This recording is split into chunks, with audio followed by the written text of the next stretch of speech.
एक मकान में मुसलमान रहता है, बराबर में हिंदू रहता है, तीसरे में सिख रहता है, मिलजुल करके सब रहते हैं।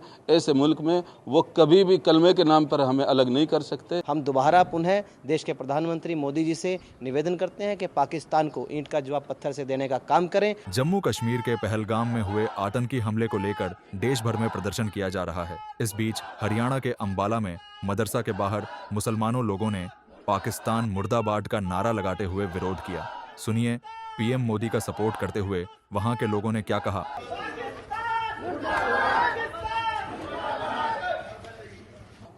आइंदा उम्मीद करते हैं कि इस तरह का कोई वाक़या हमारे देश में ना आए, लेकिन अगर ऐसा होगा तो यहाँ के हिंदुओं के साथ मिलकर के, अपने भाइयों के साथ, जहाँ हम इस तरह उंगलियों में एक दूसरे में डाल सकते हैं, इसी तरह एक मकान में मुसलमान रहता है, बराबर में हिंदू रहता है, तीसरे में सिख रहता है, मिलजुल करके सब रहते हैं। ऐसे मुल्क में वो कभी भी कलमे के नाम पर हमें अलग नहीं कर सकते। हम यहाँ रहते हैं इस मुल्क की पवित्रता के साथ, अनेकता के साथ, अनेकता में एकता के साथ, बिल्कुल उसी तरह जिस तरह एक चमन में, एक बाग में बहुत तरह के फूल होते हैं और उसकी खुशबू चारों तरफ फैली हुई होती है। सूंघने वाला हर फूल की खुशबू लेता है, उनमें कभी झगड़ा नहीं होता। बिल्कुल इसी तरह इस देश में हिंदू, मुसलमान, सिख, ईसाई तमाम मजहब के लोग रहते हैं।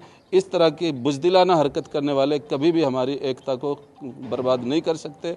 हम अपने हिंदुस्तान के भाइयों से भी कहते हैं जो हमारे पास में रहते हैं, हमारे शहरों में रहते हैं, कि वो इनके बहकावे में हरगिज़ ना आए। वो मुसलमान हरगिज़ नहीं थे।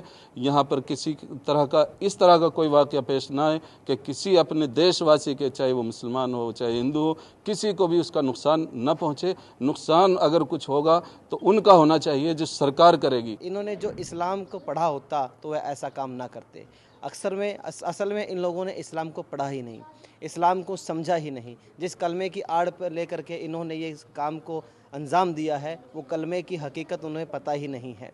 मैं कहना चाहूँगा कि आप लोगों को इतना मालूम होना चाहिए था, अगर आप अपने आप को मुसलमान कहते हैं, इस काम को अंजाम देने वाले लोगों, कि ये लोग ना हिंदू थे ना मुसलमान थे।